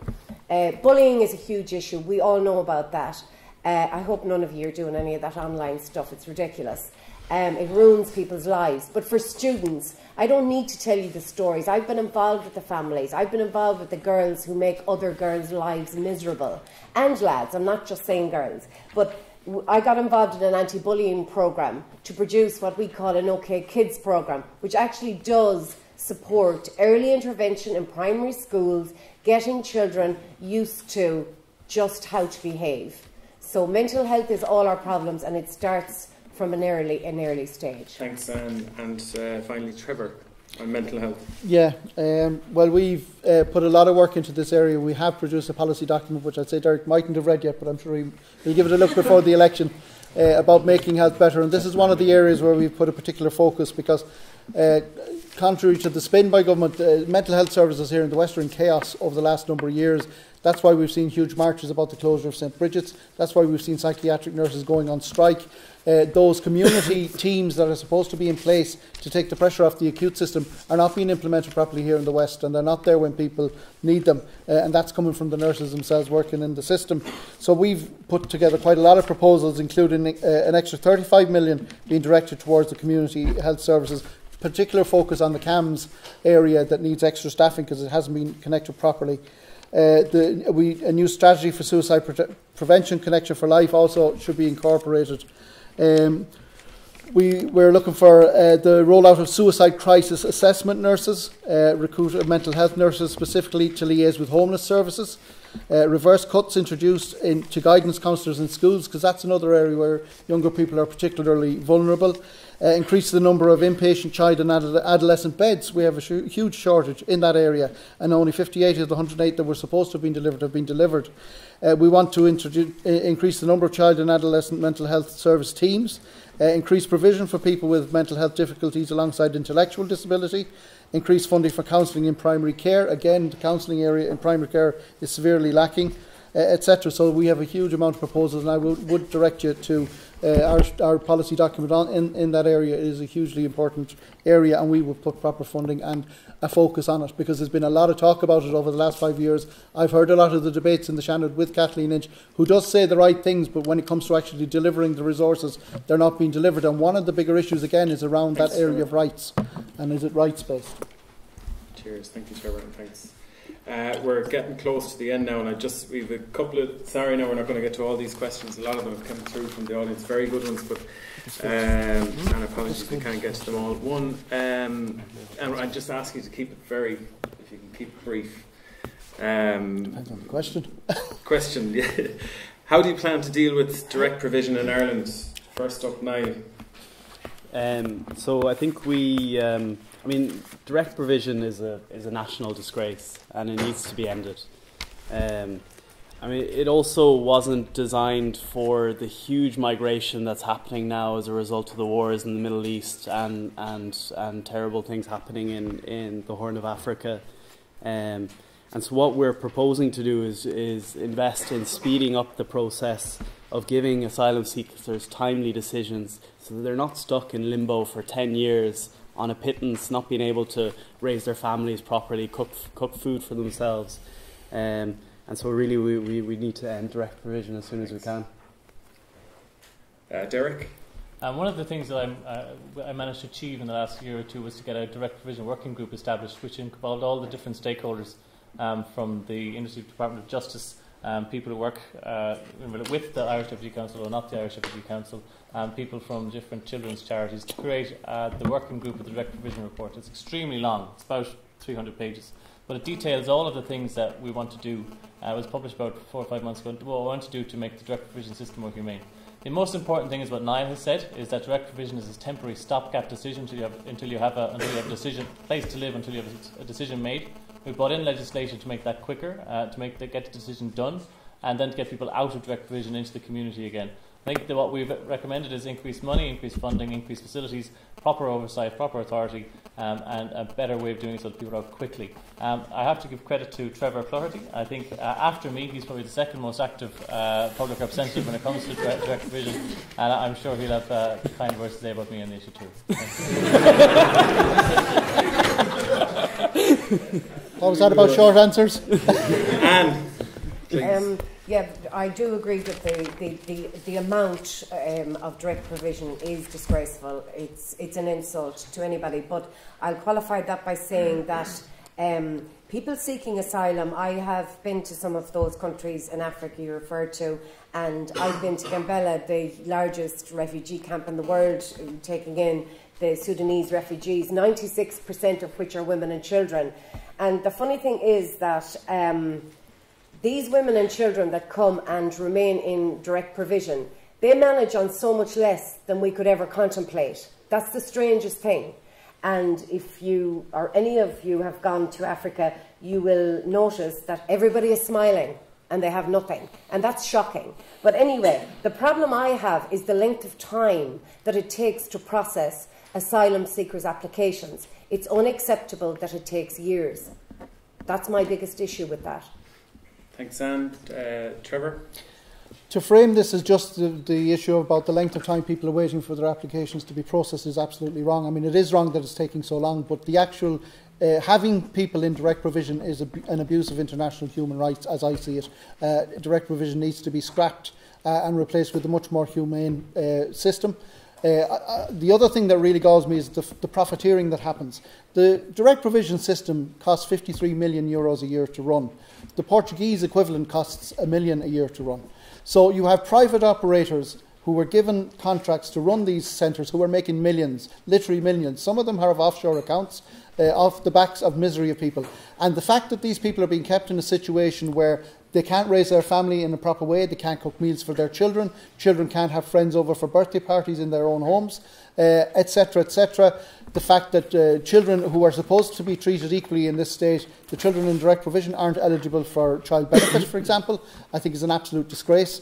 I do give Derek credit. Derek has been vocal on this issue. Unfortunately, Fine Gael, I believe, and government have not supported any of the measures that have been put forward. It was very disappointing that the International Protection Bill that did come forward only addressed a fraction of the issues raised in the working group report that Derek mentioned, which the Irish Refugee Council walked out of, by the way, because they weren't happy with the way that that was being brought forward.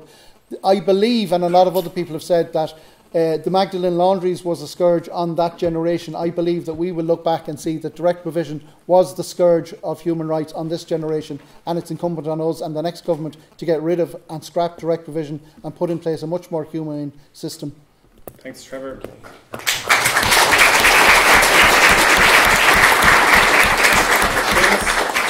Seamus?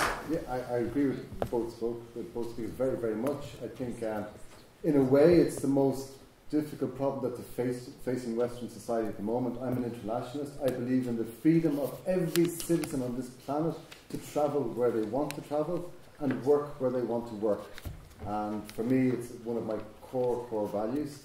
When I look at us very wealthy Westerners discussing the rights of other people, or the paltry amount we give to foreign aid, when you look at the wages, the $1 or $2 a day or a week that produces 95% of everything we consume, from our orange juice, from the clothes we wear, our socks, our shoes, our televisions, the appalling conditions that people around the planet are forced to work in to keep us rich Westerners to keep us living the way we believe we have a right to, is one of the fundamental questions that we as a planet have to address. And the idea that we think that we can keep people in direct provisions and not letting them work is an absolute disgrace, and I totally agree with the last two speakers.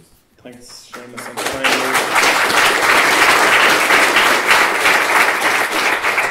finally, Niall, finally. Oh, I spoke already. Sorry. Have we all spoken? We have all spoken on this. Happy days. Okay. I have two more quick questions, and I'm going to just ask you to keep them. I'm not even going to ask you to keep them brief, just one-line answers. The first one is name one thing that you would do, or your party will do, to promote the Irish language. First is Anne. I was afraid you'd ask me that.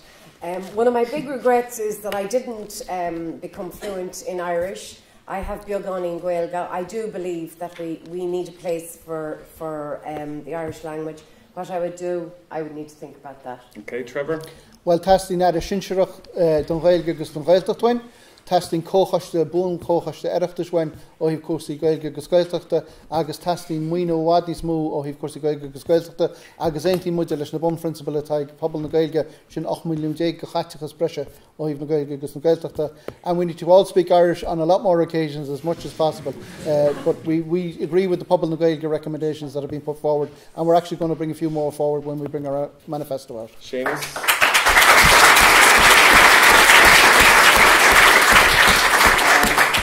On the Anglo-Slavonic version of Irish, I'm Minister and I think we need a fundamental shift in how we look at our Irish language.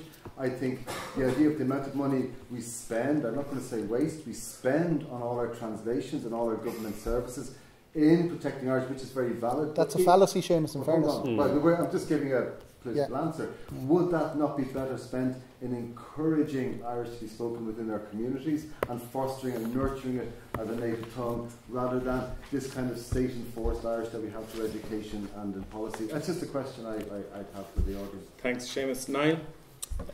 Tá deis mór agan lena service feibli, and eisiach mór will na Dainlay Social Democrats dhéanana mar hampla cuam leanamh. Má bhfuil an sin an service sin a chuir trí Gaeilge, tá deis mór agan gomiocht níos mó fáistí an Gaeilge leabhart ó Íseog. So I just wanted to say that, like, whenever we're proposing a huge investment in public services, and you have some great opportunities to improve the language from that, and particularly take, for example, childcare. If we were able to give more childcare through Irish, when you have kids from the age of 1, 2 and 3, when they're soaking up languages, speaking Irish, it's a great opportunity for the language. Thanks. And Derek? One idea, this is kind of my own practical idea, was to do, I don't know if anybody knows of Clochartaigh, they're an Irish language college in Gaeltacht. And there's a guy named Michael there who's kind of a non-political guy, but everyone knows him in the world. And he has the most amazing way of teaching Irish to people. And he does it much better than schools do it, and I think other Clochartaigh do it. And would you believe it, that for all of the Irish summer language schools that are out there, there's absolutely no link between the Department of Education and those schools. And it turns out, and it leads to a situation where they become kind of, can you afford to go? If I had one idea, it would be to create a better link between schools, children's schools, outside and the Gaeltacht, and not just language, but the Gaeltacht, so that they can see the culture there, they can see the people there, they can talk to the people there, learn Irish language in a way that's educational, and bring it back out of the Gaeltacht, so that the language will improve, but also understanding of the culture and the history and the traditions of the area permeate the rest of society. Thanks. And the final question has come from the audience, and sorry that I can't get to all of them, but one is the last one before we get a sum up, 1 minute sum up. But who would you give your second preference to? And that goes to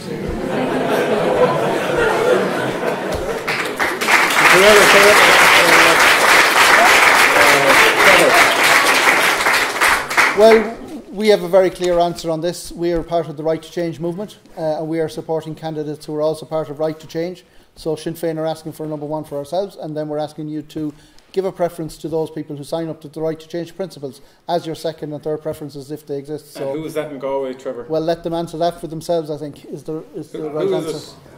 Who is it? No, it's not. You need to check the Right to Change website and see who's actually signed up. I'm not sure that many of them actually have signed up for it, which is a huge disappointment, really, when you look at the strength of the Right to Water movement and what people have been fighting for, and that Right to Change is about equality to housing, education, etc. I'm not sure how she signed up. Yeah. Dara, you should know as a journalist. I don't know either. Seamus? Who's got your number 2? Oh, I'm torn between Niall and Dara. I'm not sure. What do we do to you? No, but Trevor, any party on the left, I would, I would always support. That's always been my natural inclination. Part of me would have an admiration for how the Social Democrats have set it, but there's always that piece of me that's a bit of Labour. Okay, Niall? I mean, I don't want to evade it, but I honestly haven't made my decision yet. I don't think it'll count my second preference anyway. So. But I honestly haven't made it up. I mean, I would encourage people to vote for Social Democratic candidates, and I think there are those in a lot of the parties. I think it's very worrying the direction that Fine Gael is bringing us in like advocating for US-style taxes and not explaining how we're going to support our services. And so I think that we need to continue to develop in a social democratic fashion in Ireland. Thanks. Derek, which of the 3 Fine Gael candidates is getting your number 2? Well, if I had to pick one of my Fine Gael candidates, I'd probably pick Sean. I go with Sean Kine. I'm very well with Sean Kine. But unfortunately, I'm an inherently political person, as I told you. I'm not in politics for the sake of it, just for being in elected office. It's to achieve something. I gave Niall O'Brolloch of the Greens my number 2 the last time, and it will probably stay in that pool. Niall will be in there. I'm sorry, Trevor, you won't be there. Not personal to Trevor, I just don't believe Sinn Féin are a left-wing party. I think they're a populist party. That's rich coming from Labour. I think they're a party that knows it says to be popular down here and are very, very right-wing and middle ground in the north. And that they follow social change rather than lead it. So that would be my answer on that. So Green and Niall and Seamus. Niall and Seamus. So you're not advocating a Labour Fine Gael 1-2? No. Fair enough.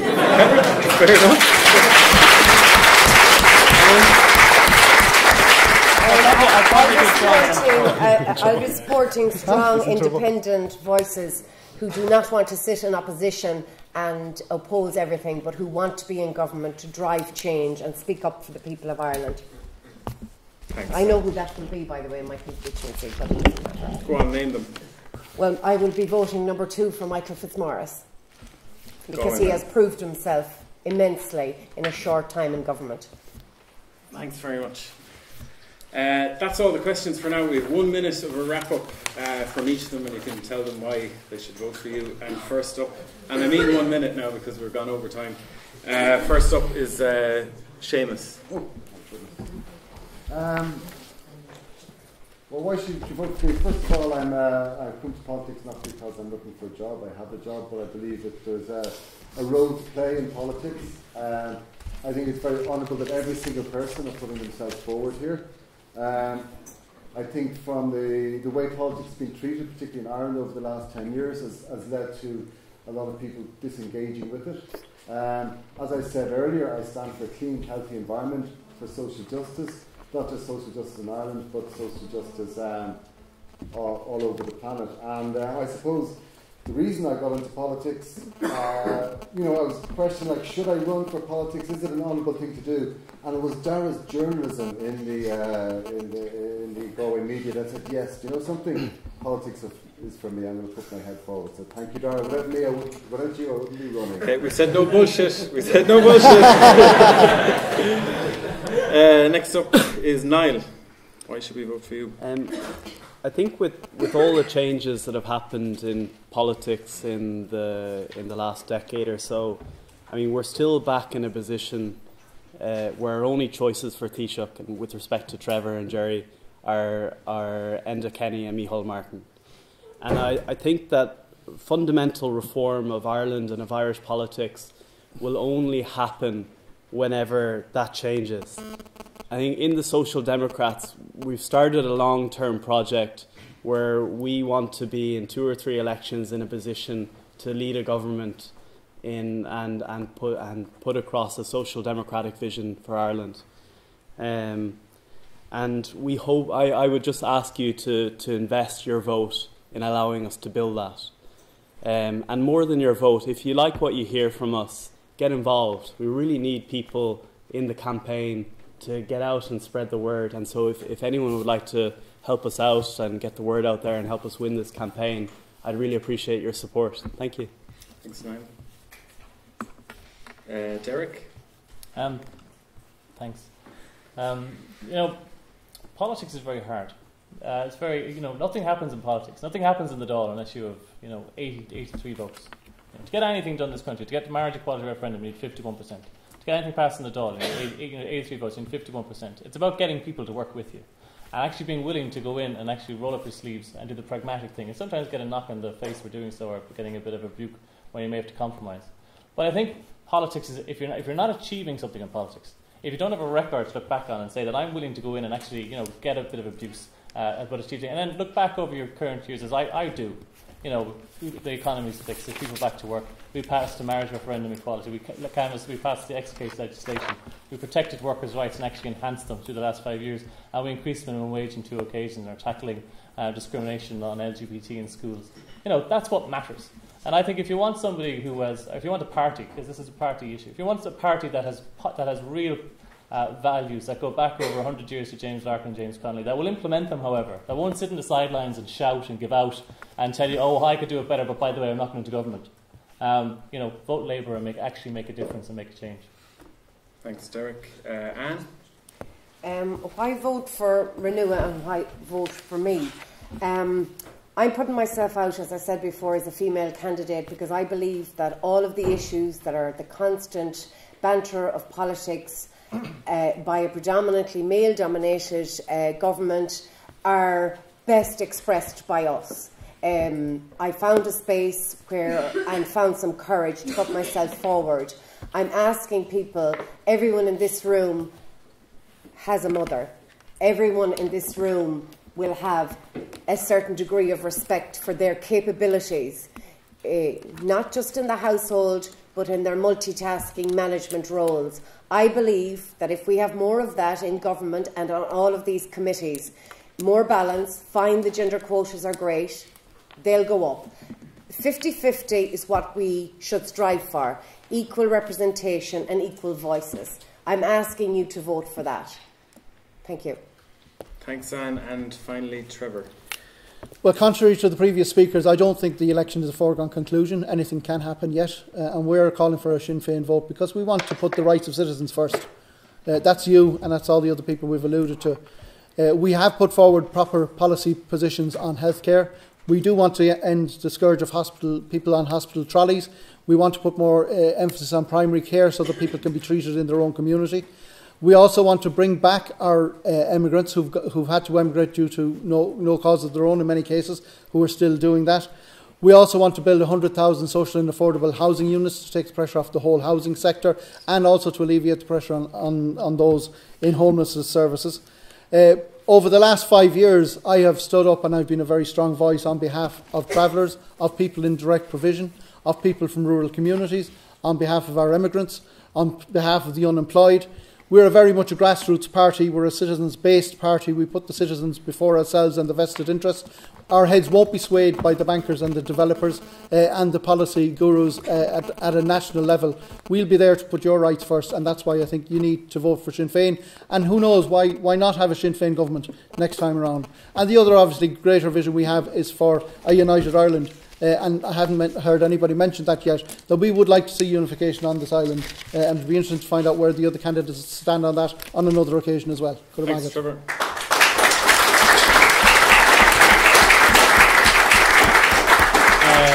That's basically it. Thanks to all the candidates. Féin is just going to have a final word. You want to have the last word? That was very interesting, and I hope everyone enjoyed it. Just a few points. Make sure that you use the app, smartvote.ie, to ensure that you choose the candidate that is most in line with your own political opinions. I'd like to thank the 5 candidates for coming along. It was very, very interesting and progressive discussion here along with all the students. And to thank Dara as well. Most importantly, I'd like to thank NUIG SU for allowing us to use their facilities to host this event this evening. And Gurmina Wagi.